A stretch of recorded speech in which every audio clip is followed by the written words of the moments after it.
TVC নিউজের নিয়মিত আয়োজন সংবাদ সম্প্রসারণে সবাইকে স্বাগত জানাই। আমি মজুমদার জুয়েল। দিনে বাছাই করা সংবাদ এবং এর পর্যালোচনা নিয়ে সংবাদ সম্প্রসারণে আজকে অতিথি হিসেবে অনলাইনে যুক্ত আছেন সাবেক সচিব ও রাজনৈতিক বিশ্লেষক আবু আলম মোহাম্মদ শহীদ খান এবং দৈনিক আমার দেশের ব্যবস্থাপনা সম্পাদক জাহেদ চৌধুরী। দুজনকে স্বাগত জানাই সংবাদ সম্প্রসারণে। আবু আলম মোহাম্মদ শহীদ খানকে দিয়ে শুরু করি। আমরা একটু যেহেতু নির্বাচন প্রসঙ্গ বারবার ঘুরে ফিরে আসছে, তারেক রহমানও প্রায় প্রতিটি সভাতে নির্বাচনকে নিয়েই কথা বলছেন। আজকেও তিনি বলেছেন ঐক্যবদ্ধ হওয়ার, কিন্তু ওই যে পিআর পদ্ধতি, এটা নিয়ে এক ধরনের আমি বলবো গোঁ ধরে থাকা বা এক ধরনের গোঁয়ার তুমিও বলা যায়। জামায়াত আজকে বলছে যারা পেশি শক্তি দেখাতে পারবে না তারা নাকি পিআর চায়, যারা পেশি শক্তি দেখাতে পারবে তারা পিআর চায় না। কথাটা কি ঠিক? কথাটা ঠিক কি বেঠিক তার আগে পিআর পদ্ধতি কি সেটা সম্পর্কে আমাদের যদি জনগণ একটা স্পষ্ট ধারণা পেত, তাহলে হয়তো এই কথাটা আমরা নিয়ে আলোচনা করতে পারতাম। এখন আমাদের দেশে যে নির্বাচন হয় বা গত ৭৫ বছর যে নির্বাচন হয়েছে এবং বিশেষ করে ১৯৭০ নির্বাচনের পরে আমরা এক ব্যক্তি এক ভোটে ফিরে গিয়েছি এবং এক ব্যক্তি এক ভোটে নির্বাচন দিয়ে আমরা কনস্টিটিউয়েন্ট যেটা আছে ৩০০ আসন, সেই আসনে নির্বাচন করি এবং সেখানে নির্বাচন হয়। পৃথিবীর ১০০টার বেশি দেশে পিআর আছে এবং সেসব দেশ কারা, কোথায় পিআর আছে, এসব নিয়ে আমরা আলোচনা করতে পারি। খুবই উন্নত দেশ যেখানে পিআর পদ্ধতি চালু করা হয়েছে। কোনো কোনো দেশে পিআর পদ্ধতি চালু করা হয়েছে অনগ্রসর মানুষ বা আদিবাসী মানুষ তারা যাতে পার্লামেন্টে আসে সেই জন্য একটা পিআর পদ্ধতি চালু করা হয়েছে। তা আমাদের দেশে পিআর চালু করতে পারেন আপনি, কিন্তু এটা আলাপ আলোচনার ভিত্তিতে করতে হবে এবং এই পিআর পদ্ধতিতে আপনি এখনই চালু করতে পারছেন না, কারণ আমাদের যে সংবিধান আছে সেই সংবিধানে পিআর পদ্ধতিতে নির্বাচনের কোনো ব্যবস্থা নেই। সুতরাং এই মুহূর্তে হঠাৎ করে পিআর এর যে দাবি, সেই দাবিটা নিয়ে অনেকে সন্দেহ প্রকাশ করেন এবং অনেকেই মনে করেন যে এই দাবিটা করা হচ্ছে যাতে নির্বাচনটা বিলম্বিত হয়, নির্বাচন পিছিয়ে দেওয়া যায় এবং নির্বাচনে যে কিছু দল আছে যাদের ভোট অনেক কম বা যাদের কাছে ভোটের যে সংখ্যা সেই সংখ্যা নাই, সে কারণে তারা ভাবছেন যে আরেকটু পিছিয়ে দিলে নতুন দল, ইসলামী দল, জামাতে ইসলামী, তাদের কথা বলছি আমি, তারাই তো এইসব নিয়ে আলোচনা করছেন। তো অনেকের ধারণা যে তারা এইসব আলোচনায় আনছেন একটা নির্বাচনটাকে পিছিয়ে দেওয়ার জন্য। তো এটা যদি হয় তাহলে তো আমাদের একটা নির্বাচন হওয়া খুব অনিবার্য, খুব জরুরি এবং আমাদের দেশের যে বর্তমান রাজনৈতিক সমস্যা, বর্তমান যে আইন শৃঙ্খলা যে পরিস্থিতি, বর্তমান দ্রব্যমূল্য পরিস্থিতি, অর্থনৈতিক অবস্থা, বিদেশের সাথে আমাদের সম্পর্ক, নানান বিষয়ে আমাদের এখন একটা দ্রুত নির্বাচন হওয়া দরকার এবং সেই নির্বাচনের মধ্য দিয়ে জনগণ যাদেরকে নির্বাচিত করবে তারা দায়িত্ব নিলে হয়তো আমরা অনেক সমস্যার সমাধান করতে পারবো, আবার অনেক সমস্যার সমাধান নাও হতে পারে। গণতন্ত্রের মাধ্যমে নির্বাচিত হয়ে স্বৈরাচার হয়ে যাওয়ার তো অনেক উদাহরণ আছে, কিন্তু আগস্ট অভ্যুত্থানের পরে কোনো পার্টি গণতন্ত্রের মধ্যে নির্বাচিত হয়ে দায়িত্ব পাবেন এবং তারা স্বৈরাচার হয়ে যাবেন, এটা আমি এখন ভাবছি না। জাহেদ চৌধুরী, আপনার কাছে শুনি আসলে পিআর পদ্ধতি নিয়ে যে এই টানা হেঁচড়াটা শুরু হলো হঠাৎ করে, মানে আমাদের কাছে একটা অপরিচিত একটা বিষয়, সেটি নিয়ে খুব এক ধরনের, আমি ওই যে আগে যেটা বললাম যে শক্ত অবস্থান, এটা যদি না হয় আমরা নির্বাচনে যাব না, এটি কেন? ধন্যবাদ আপনাকে, ধন্যবাদ শহীদ ভাইকে। আসলে ওনার সাথে আমার সরাসরি টকশোতে আমার বসা হয়নি, কিন্তু খুব স্বাভাবিকভাবে আমি ওনাকে চিনি এবং ওনার শোগুলা মাঝে মধ্যেই দেখি। তো যে বিষয়টি আমি বলবো, এখানে শহীদ ভাই কয়েকটি জিনিস এখানে পয়েন্ট আউট করেছেন, যেটার সাথে আমি কিছুটা একমত।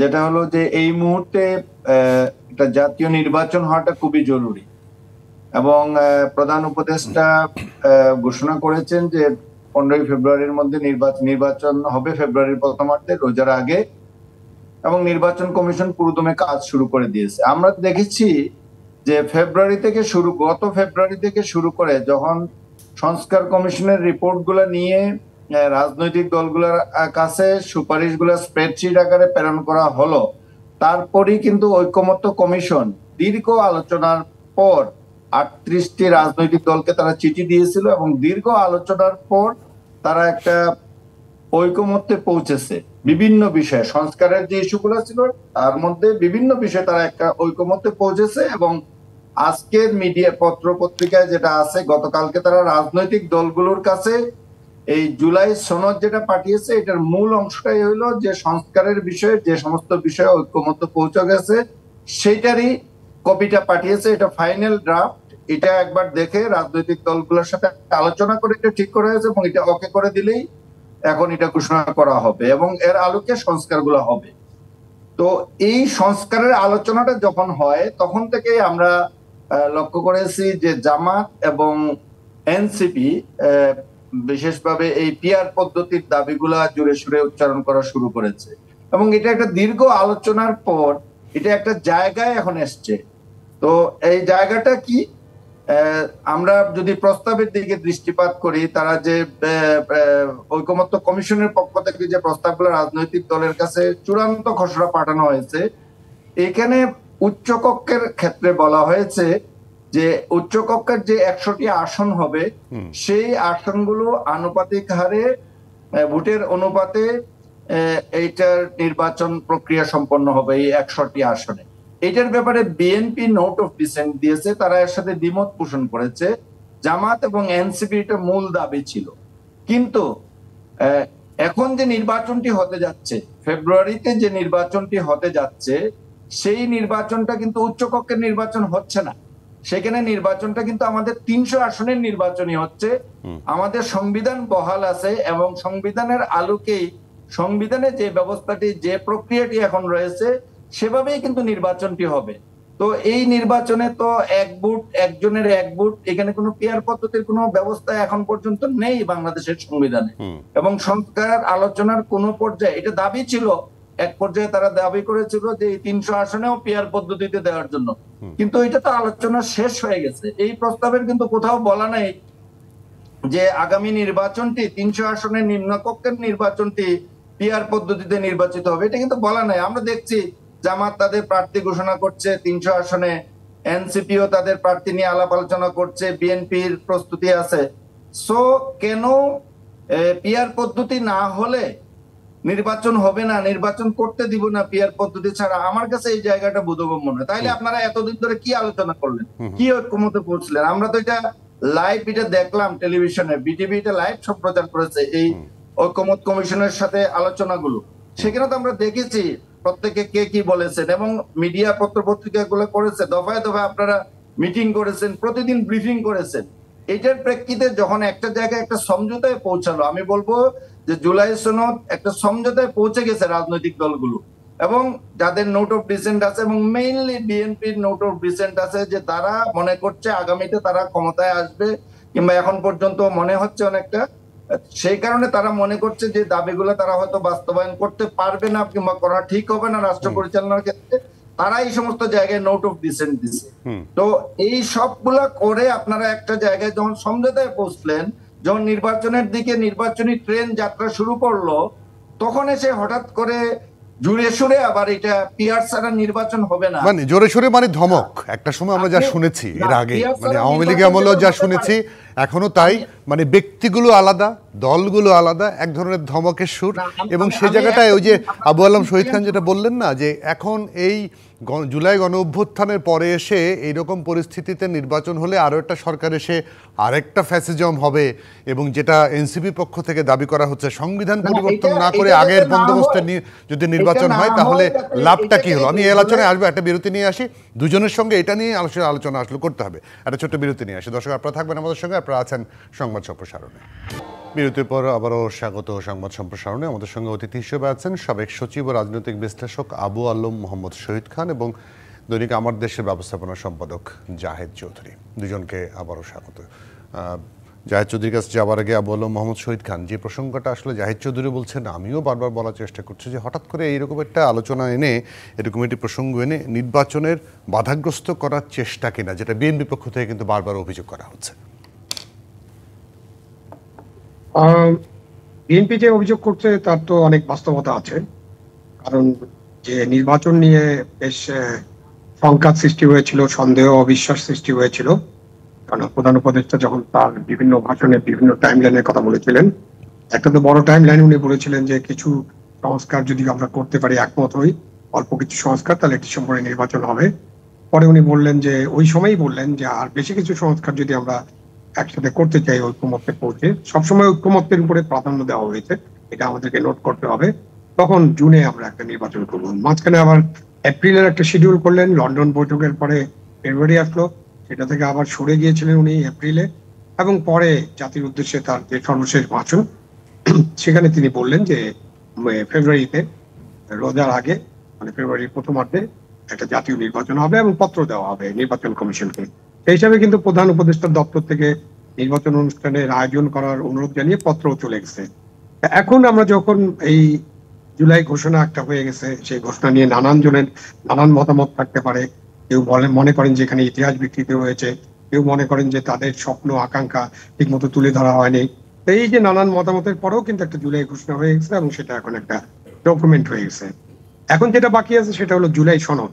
জুলাই সনদ বলতে যেটা বোঝানো হচ্ছে সেটা হলো রাজনৈতিক দলগুলোর সাথে ঐক্যমত্য কমিশন যে বৈঠকগুলো করলেন এবং সেখানে যে সমস্ত বিভিন্ন সংস্কার কমিশনের পক্ষ থেকে যেসব প্রস্তাব এসেছিল তার একটা স্প্রেডশিট তারা করেছিলেন। সেখানে 164-র মতো জিনিস ছিল, তার 100টার বেশি, 110টার বেশি জিনিসে মোটামুটি একমত হয়েছেন। বিএনপি কিছু কিছু বিষয়ে তাদের নোট অফ ডিফেন্স দিয়েছে এবং মোটা দাগে যদি বলি, এটা হলো 18-19টা মূল জিনিসের মধ্যে 11টা একদম বিএনপি এবং সকল দলের ঐক্যমত্য হয়েছে।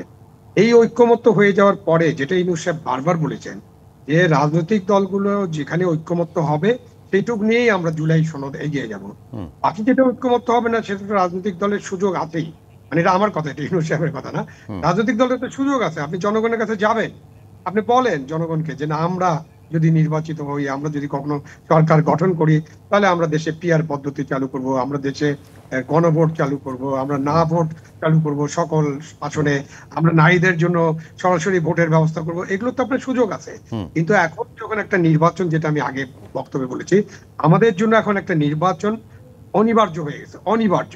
বারবার বলছি যে এই অনিবার্য নির্বাচন এই জন্য যে আমাদের দেশের বর্তমান অবস্থা, রাজনৈতিক অবস্থা, আইন শৃঙ্খলার অবস্থা, অর্থনৈতিক অবস্থা, দ্রব্যমূল্যের অবস্থা, বেকার জনগণের অবস্থা, এবং আমাদের সাথে যে দেশ বিদেশের যে সম্পর্ক এবং তাদের সাথে যে আমাদের বিভিন্ন বিষয়ে আলোচনা এবং এখানে যে ফরেন ইনভেস্টমেন্ট বা দেশীয় ইনভেস্টমেন্ট, সেগুলোর সব কথা চিন্তা করলে বাংলাদেশে একটা রাজনৈতিক সরকার দরকার, মানে জনগণের ভোটে একটা নির্বাচিত সরকার দরকার। এটা সকলেই, অধিকাংশ মানুষ মনে করছেন। এখন যাদের কাছে ভোট কম আছে, যাদের পার্সেন্টেজ অফ ভোট কম, তারা এখন কি কারণে, এবং নতুন যে দল আছে তারা নিশ্চয়ই তার কারণটা সবাই বুঝে ফেলেছেন।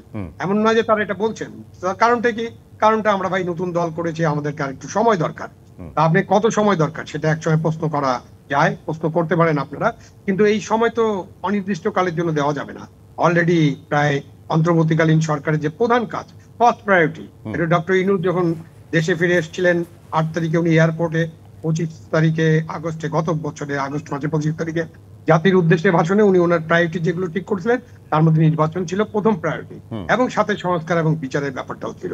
এখন আমরা যখন সিরিয়াল করি নির্বাচন, সংস্কার, বিচার, সেই সিরিয়ালটা পরে চেঞ্জ করে দিল। আগে বিচার করতে হবে, আগে সব সংস্কার করতে হবে, তারপরে নির্বাচন। মানে নির্বাচন যাতে না হয়, একটা অনির্বাচিত সরকার যাতে থাকে, এবং দেশের যে বর্তমান সমস্যাগুলো সেগুলো যে আরো প্রকট হবে, এটা তারা নিশ্চয়ই বোঝেন না এমন না, আমি মনে করি না তারা বুঝতে পারছেন না। তারা বুঝে শুনেই এখন এই সব দাবি আনছেন, পিআর করতে হবে, গণপরিষদ নির্বাচন করতে হবে। এটা নিয়ে তো কোনো আলোচনাই হয়নি আপনার, এটা নিয়ে কোনো মানে আপনার যে সনদ বা যে সংস্কার প্রস্তাব সেখানে তো এগুলো ছিলই না, এখন কি পিআরটাও ছিল না।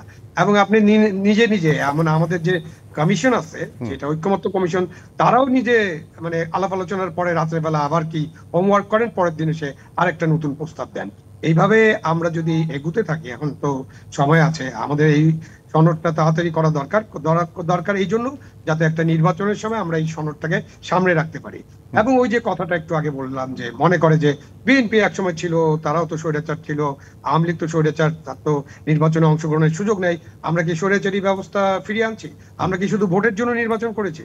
এই কথাটা একমাত্র একদম উত্তর হলো একটাই, যে যখন থেকে তত্ত্বাবধায়ক সরকার, আওয়ামী লীগ সরকার বাতিল করেছিল, যে ফ্যাসিস্ট সরকার বা যে স্বৈরাচারী সরকার, তখন থেকে কিন্তু তত্ত্বাবধায়ক সরকারের অধীনে নির্বাচন, এই নির্বাচনের জন্য বিএনপি এবং অন্যান্য সব দল, এমনকি জামাতে ইসলামী, সবাই তো আন্দোলন করেছে যে তত্ত্বাবধায়ক সরকারের অধীনে আমরা একটা নির্বাচন চাই এবং তার ভালো নির্বাচন চাই।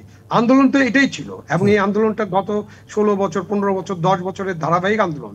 যে কোনো বছর আপনি ধরেন, আন্দোলনের উদ্দেশ্য ছিল, আন্দোলনের প্রধান লক্ষ্য ছিল একটা ভালো নির্বাচনের মধ্য দিয়ে, জনগণের ভোটাধিকার প্রয়োগের মধ্য দিয়ে একটা সরকার আনা, এবং সেই সরকারটা দায়িত্ব নিবে, দায়িত্ব নিয়ে আরো সুন্দরভাবে দেশটা চালাবে। জি, একদম পরিষ্কার। মানে আমরা আসলে আপনার বক্তব্যের পরে জাহেদ চৌধুরীর বক্তব্য নিতে পারছি না, কারণ আমরা হারিয়ে ফেলেছি তাকে। তার জন্য বাধ্য হয়ে একটা বিরতি নিতে হচ্ছে। বিরতি নিয়ে ফিরে এসে আবারও যুক্ত হচ্ছি, একই আলোচনা নিশ্চয়ই করবো। দর্শক, আপনারা থাকবেন সংবাদ সম্প্রসারণ নিচে আরও একটা বিরতি। বিরতির পর আবারও স্বাগত সংবাদ সম্প্রসারণে। আমাদের সঙ্গে অতিথি হিসেবে আছেন আবু আলম মোহাম্মদ শহীদ খান এবং জাহেদ চৌধুরী। জাহেদ চৌধুরীর কাছ থেকে মন্তব্য নিয়ে নিই, কখন আবার হারিয়ে ফেলি আপনাকে। যে মন্তব্য, যে আলোচনায় ছিলাম সে জায়গাটায়, যে হঠাৎ করে এই যে আলোচনাগুলো এখন, কালকে এনসিপির বক্তব্য আপনি শুনেছেন নিশ্চয়ই, গণপরিষদ ভোট, গণপরিষদ করে সংবিধান পরিবর্তন, তারপরে সংসদ নির্বাচন, আমরা ঘুরতেই থাকবো নির্বাচনের জন্য একটা, তাই কি? এটা আমি যেমনটা বলছিলাম যে দেখেন, যদি এই গণপরিষদের দাবি শুরু থেকে এনসিপির আছে, আমরা এটা মানি, এবং আমি মনে করি যে যখন আপনি একটি সংলাপে গেলেন, জাতীয় সংলাপে গেলেন ঐকমত্য কমিশনের সাথে, তার আগে বিভিন্ন কমিশনের সরকারের সাথে যখন সংলাপগুলোতে আপনি পার্টিসিপেট করলেন, তখন আপনারা আপনাদের দাবিগুলো উত্থাপন করেছেন, সেটা ঠিক আছে। তো দাবিগুলোর ক্ষেত্রে হয় কি, যে আপনি নির্বাচনী ম্যানিফেস্টোর মতো করে আপনি আপনার ইস্তেহার দিলেন, আপনি যখন ক্ষমতায় যাবেন সাধারণভাবে সেটাই হয়, তখন আপনি যেগুলোর ব্যাপারে ঐক্যমত হলো না, তখন আপনি যখন দায়িত্বে থাকবেন তখন আপনি আপনার এগুলা সংসদের মেজরিটি দিয়ে এটা পাশ করিয়ে নেবেন, সেটাই হলো নর্মাল প্র্যাকটিস। আচ্ছা, এর বাইরে একটা কথা আসতে পারে যে বিপ্লবোত্তর সরকার, বিপ্লবের পর আপনি তো বিপ্লবী সরকার গঠন করেননি, আপনি একটা সংবিধানকে বহাল রেখেছেন এবং অন্তর্বর্তীকালীন সরকার গঠন করেছেন। সো এই সংবিধানের আলোকে যদি নির্বাচন করতে চান, এই সংবিধানের আলোকে তো সবকিছু চলছে আপনার, আপনি তো বিপ্লবোত্তর সরকার করেননি, সেখানে তো আপনি ভুল করে ফেলছেন। এখন আপনাকে সংবিধান মেনেই চলতে হবে, এবং সংবিধান মেনে যদি চলেন তাইলে তো এখন জাতীয় সংসদ নির্বাচন আগেই করতে হবে, গণপরিষদ নির্বাচনের সুযোগ এই মুহূর্তে নেই।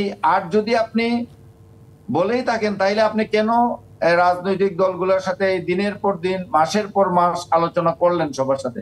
তখনই বলতেন আমার 1 নম্বর দাবি হলো যে আপনি গণপরিষদ মানবেন কি মানবেন না, তাইলে আমরা সংলাপে বসবো, নতুবা বসবো না।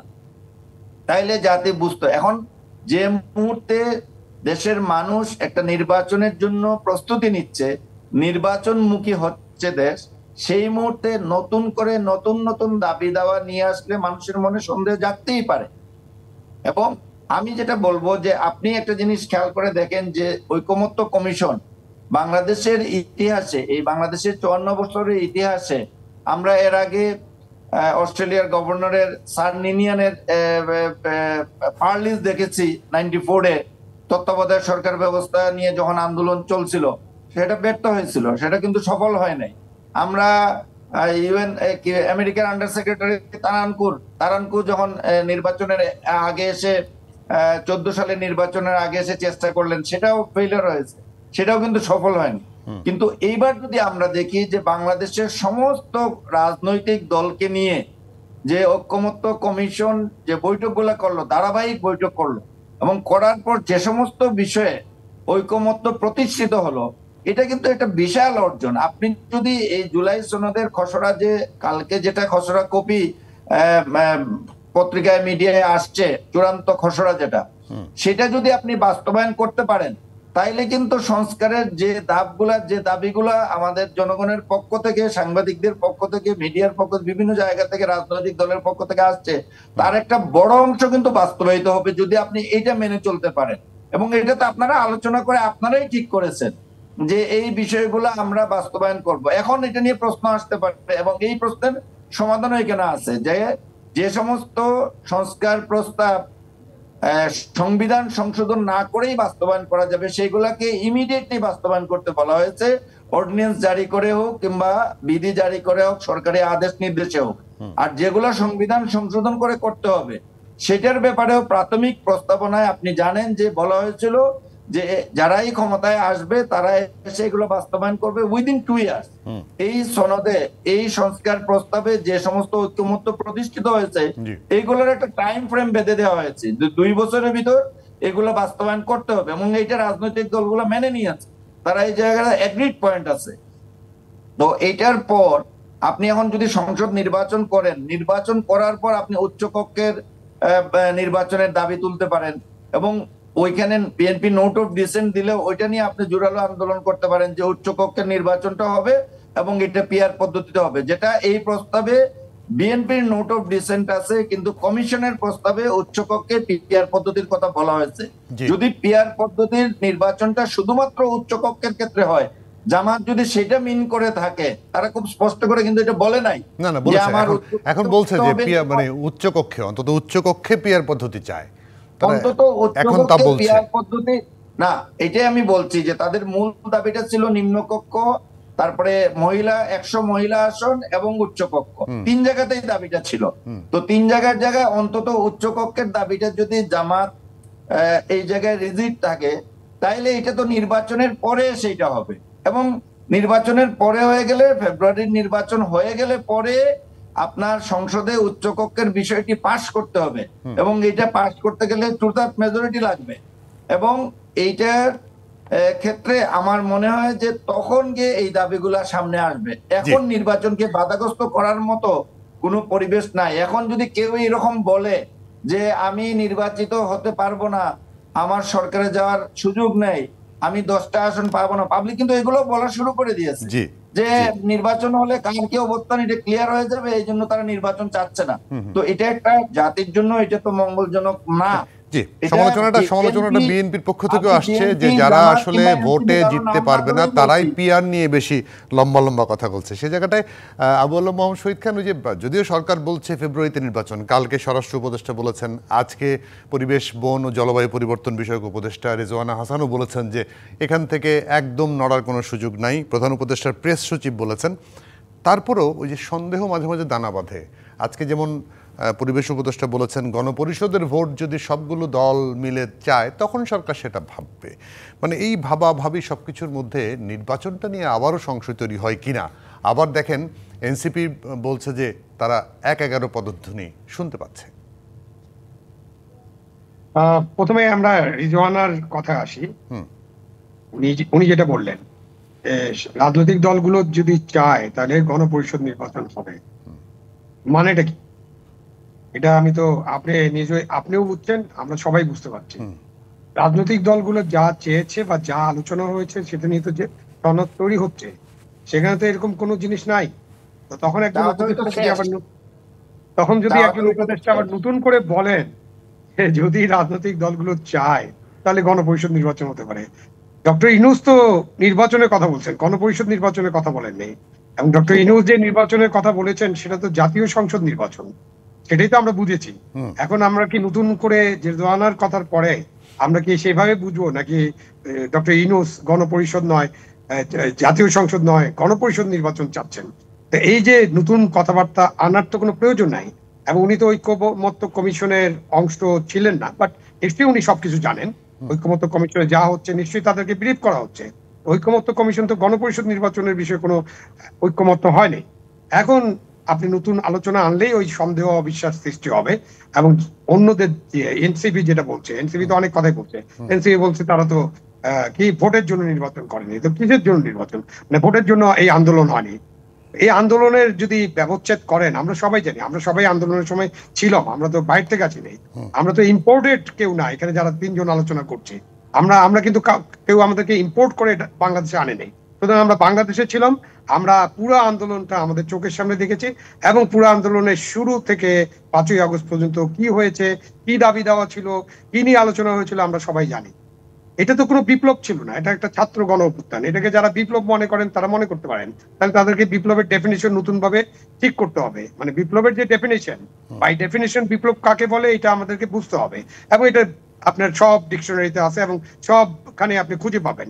সুতরাং এটা ছিল একটা ছাত্র গণ অভ্যুত্থান। তারপরে যদি আপনি এটাকে বিপ্লব বানাইতে পারতেন, বানাইতে তো পারেননি। বিপ্লব করার জন্য যে শক্তি প্রয়োজন হয়, যে সংগঠন প্রয়োজন হয়, যে আদর্শিক দীক্ষা প্রয়োজন হয়, সেটা তো ছিল না। এটা একটা ছাত্র গণ অভ্যুত্থান, এবং তার সাথে একটা স্বতঃস্ফূর্ত শব্দটা যোগ দিতে হবে। কেন শেষের কয়েকদিনে সাধারণ মানুষ অংশগ্রহণ করেছে, এমনকি আওয়ামী লীগ ফ্যামিলির ছেলে মেয়েরা রাস্তায় নেমে গেছে, তাদের লোকেরা আন্দোলনে অংশগ্রহণ করছে। সাধারণ মানুষ, মুটে মজুর, ছোট দোকানদার, রিক্সাওয়ালা সবাই অংশগ্রহণ করেছে এই আন্দোলনে। একটাই দাবি ছিল, ফ্যাসিবাদকে সরানো, শেখ হাসিনার পতন, তাই না? এক দফা দাবি। তা এইখানে আপনি বিপ্লবী সরকার বাংলাদেশে, আমি তো ধরেন আমার অনেক বয়স, 70, 71, 71 বছরে পা দিয়েছি আমি তো দেখেছি 7ই নভেম্বর একটা বিপ্লবী সরকার হওয়ার সুযোগ ছিল। কেন, ওই যে ওই সময়টার কথা যদি চিন্তা করেন, তখন শহীদ মিনারে জেনারেল জিয়া আসার কথা ছিলেন এবং সেখানে একটা বিপ্লবী সরকার গঠনের পরিকল্পনা ছিল, চেষ্টা ছিল। তো জেনারেল জিয়া আসেন নাই, তিনি আর্মি হেডকোয়ার্টারে চলে গেছেন, আর বিপ্লবী সরকার হয়নি। আপনার এই মুক্তিযুদ্ধের পরেও একটা বিপ্লবী সরকার না হলে একটা জাতীয় সরকার গঠনের সুযোগ ছিল। যে সমস্ত দল মুক্তিযুদ্ধে অংশগ্রহণ করেছিল তাদেরকে সকলকে নিয়ে একটা সরকার গঠন করার সুযোগ ছিল। আমরা তো সেই সুযোগগুলো ব্যবহার করিনি। আর বর্তমানে বিপ্লবী সরকার গঠন করার কোনো সুযোগ নাই। ওনারা যে ওই যে জুলাই সনদ ঘোষণা দিতে চেয়েছিলেন না শহীদ মিনারে কোনো একটা 31 তারিখে, সেখানে তো তাহলে ডক্টর ইউনূসের হাজির থাকার কথা হতো, রাষ্ট্রপতিকে হাজির করতে হতো, 3 বাহিনী প্রধানকে হাজির করতে হতো, পুলিশের প্রধানকে হাজির করতে হতো, তারপরে না ওনারা একটা বিপ্লবী সনদ ঘোষণা করতে পারেন। সেটা তো হয়নি। ডক্টর ইউনূস হচ্ছেন একজন মানুষ যিনি পুঁজিবাদী সমাজ ব্যবস্থায় বিশ্বাস করেন। উনি তো ভাই সমাজতন্ত্র, কমিউনিস্ট বা বিপ্লবী বিশ্বাস করেন না।